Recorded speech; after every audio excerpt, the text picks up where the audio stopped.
আসসালামু আলাইকুম প্রিয় দর্শকবিন্দু, আমন্ত্রণ জানাচ্ছি জনতার সময় টিভির সংবাদে। শুরুতে থাকছে দেশের সংবাদ শিরোনাম। আজ থেকে 22 বছর আগে 21শে আগস্ট গ্রেনেড হামলা হয়েছিল। এবার দেখবেন বিস্তারিত। রাজধানীর বঙ্গবন্ধু এভিনিউ বর্তমানে শহীদ আবরার ফাহাদ এভিনিউ ভয়াবহ গ্রেনেড হামলার 22তম বার্ষিকী আজ। 2004 সালের 21শে আগস্ট তৎকালীন বিরোধী দলীয় নেতা শেখ হাসিনার সমাবেশে চালানো হামলায় 24 জন নিহত এবং শতাধিক নেতাকর্মী আহত হন। নিহত ব্যক্তিদের মধ্যে ছিলেন আওয়ামী লীগের নেত্রী আইবি রহমান। হামলার ঘটনায় করা হত্যা ও বিস্ফোরক দ্রব্য আইনের 2 মামলায় বিচারিক আদালতে 2018 সালে 49 আসামিকে বিভিন্ন দণ্ড দিয়েছিলেন। তবে 2024 সালের 1 ডিসেম্বর হাইকোর্ট সেই রায় বাতিল করে সবাইকে খালাস দেন। পরের বছর রাষ্ট্রপক্ষের আপিল খারিজ করে খালাসের রায় বহাল রাখেন আপিল বিভাগ।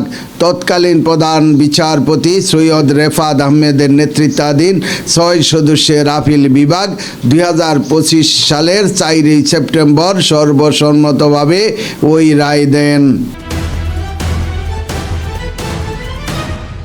আপিল বিভাগের রায়ে বলা হয়, ডেথ রেফারেন্স খারিজ, আসামিদের আপিল মঞ্জুর এবং বিচারিক আদালতের দোষী সাব্যস্ত করা ও দণ্ডাদেশ বাতিল করে হাইকোর্ট যে রায় দিয়েছেন তা ন্যায়সঙ্গত।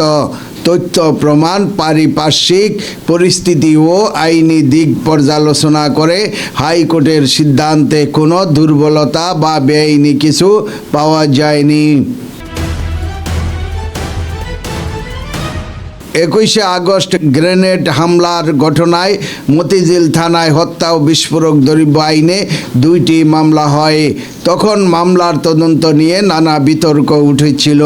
2007 সালে 1/11 পট পরিবর্তনের পর তত্ত্বাবধায়ক সরকারের সময় মামলা দুটির হত্যা ও বিস্ফোরক তদন্ত নূতনভাবে শুরু হয়। 2008 সালে সিআইডি হত্যা ও বিস্ফোরক দ্রব্য আইনের 2 মামলায় 22 জনকে আসামি করে আদালতে পৃথক 2টি অভিযোগপত্র দেয়। এরপর 2011 সালের 3রা জুলাই সম্পূরক অভিযোগপত্র দিয়ে বিএনপির চেয়ারম্যান তারেক রহমান সহ আরও 30 জনকে আসামি করা হয়। 2018 সালের 10ই অক্টোবর ঢাকার দ্রুত বিচার ট্রাইব্যুনাল প্রথম মামলা 2টির রায় দেন। রায়ে সাবেক স্বরাষ্ট্র প্রতিমন্ত্রী লুৎফুজ্জামান বাবর সহ 19 জনকে মৃত্যুদণ্ড দেওয়া হয়।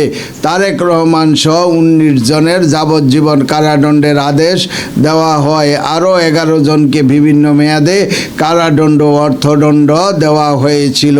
প্রিয় দর্শকবিন্দু, আজকের প্রতিবেদন এই পর্যন্তই শেষ করছি। এখানেই পরবর্তী সংবাদ পেতে জনতার সময় টিভির সাথেই থাকুন। আল্লাহ হাফেজ।